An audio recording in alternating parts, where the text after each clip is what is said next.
আপনার শিশুর তলপেট বা কুচকির আশেপাশে কি ফুলে উঠছে? এটি হতে পারে হার্নিয়া। আসসালামু আলাইকুম, আমি ডাক্তার আনোয়ারুল আজিম বাপ্পি, শিশু সার্জন, কর্মরত আছি রাজশাহী মেডিকেল কলেজ হাসপাতালে। হার্নিয়া কি?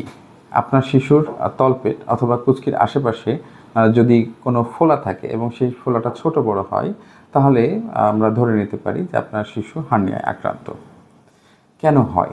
জন্মগতভাবে যদি শিশুর যে পেটের যে ঝিল্লি সেটা যদি পুরোপুরিভাবে ক্লোজ না হয়, বন্ধ না হয়, তাহলে হার্নিয়া হতে পারে।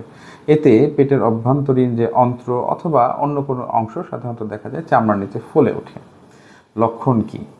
লক্ষণ হচ্ছে আপনার শিশুর তলপেট অথবা কুচকির আশেপাশে যদি কখনো কখনো ফুলে ওঠে, বাচ্চা কান্নাকাটি করার সময় অথবা হাঁচি কাশি দেওয়ার সময় যদি ফুলে ওঠে, তাহলে বুঝতে হবে এটি হার্নিয়া।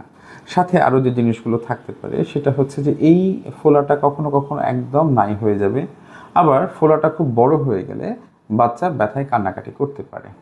এর চিকিৎসা কী? এর একমাত্র সমাধান হতে ছোট্ট একটি অপারেশন। সেই অপারেশনের পরে খুব দ্রুতই বাচ্চা সুস্থ হয়ে যায়।